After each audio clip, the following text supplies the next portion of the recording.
Bismillahirrahmanirrahim. Assalamualaikum warahmatullahi wabarakatuh. Alhamdulillahirabbil alamin.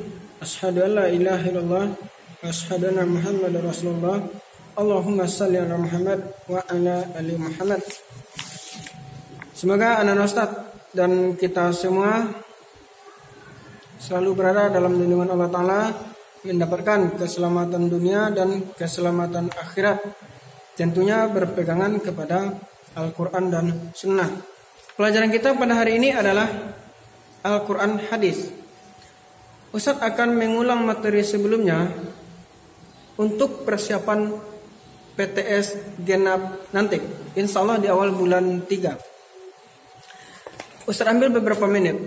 Lihat di bab 5 Al-Quran surat Al-Qalam. Ustaz ulang, lihat di bab 4 Al-Quran surat Al-Qalam ayat 1 sampai 22. Materi ujian PTS genap nanti mulai dari halaman yang bab 4 itu, halaman 30 sampai ke halaman 35.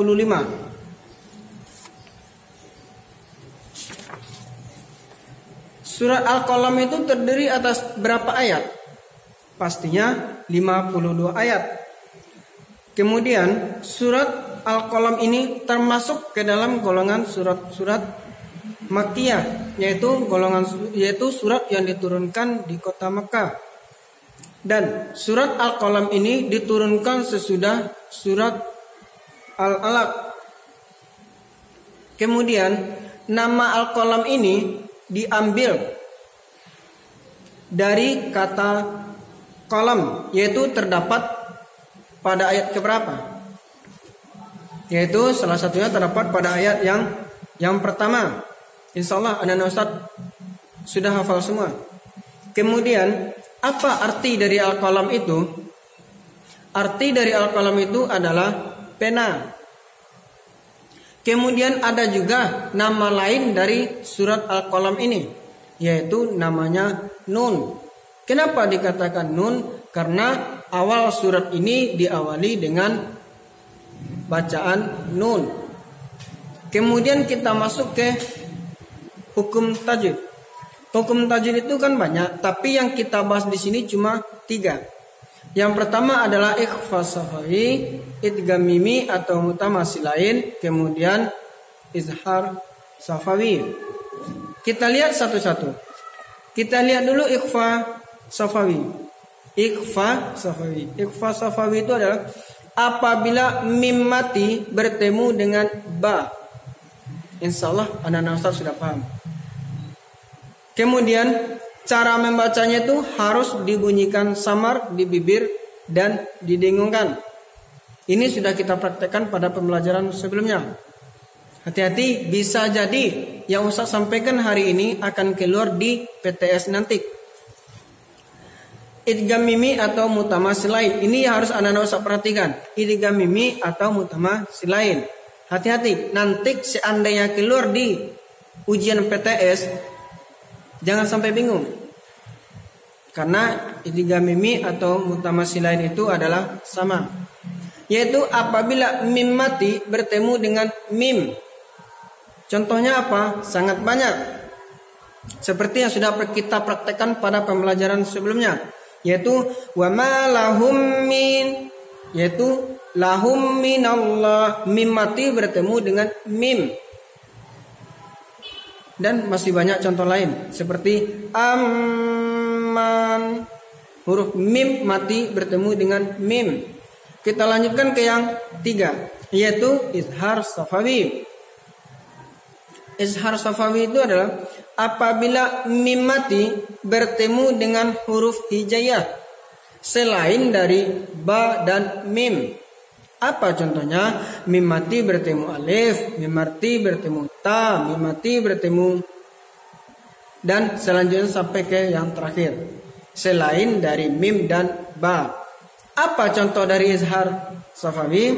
Yaitu falahum ajr, yaitu mim mati bertemu alif. Kita lihat selanjutnya. Malam ya'lam, Mim mati bertemu ya. Kita lanjutkan. Lahum fiha. Mim mati bertemu dengan huruf fa. Silakan anak-anak seulang belajar ini, dan kalau bisa minta tolong ke uminya carikan di Al-Quran mana izhar safawi, idgham mimi, dan ikhfa safawi. Kemudian silakan anak-anak Ustaz menebaknya. Kita lanjutkan.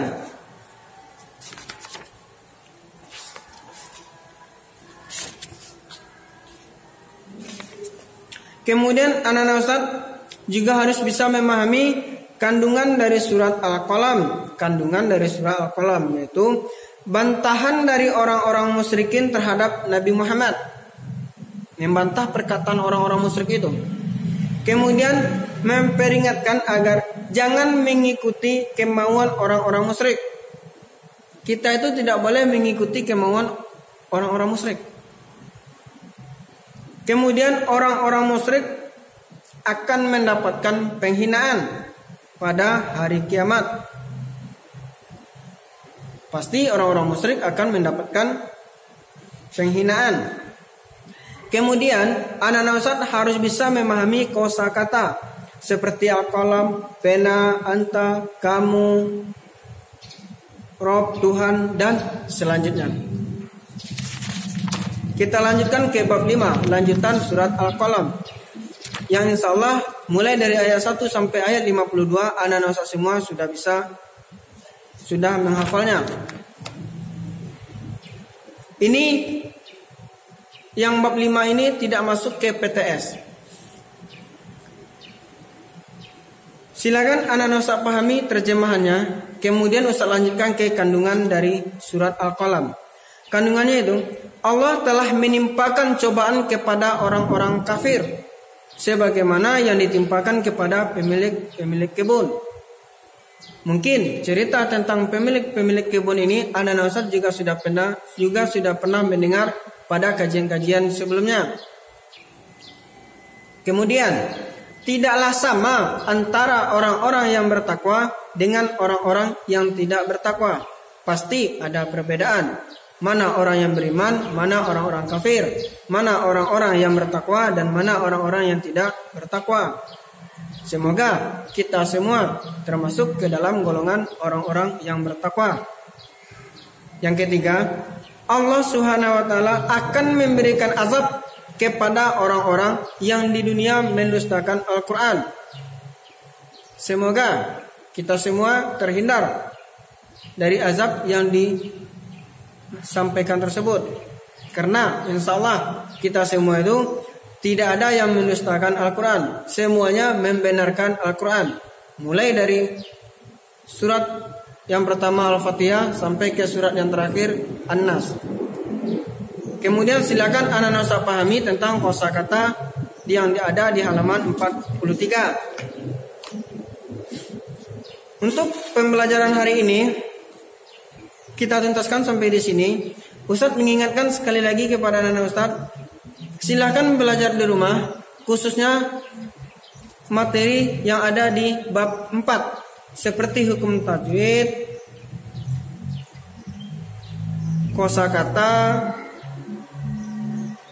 ayatnya turun di berapa jumlah ayat, turunnya di mana, termasuk golongan apa dan sebagainya. Tetap semangat belajar hafalan dan murojaah di rumah. Semoga kita semua selalu berada dalam lindungan Allah Ta'ala. Jazakumullahu khair. Assalamualaikum warahmatullahi wabarakatuh.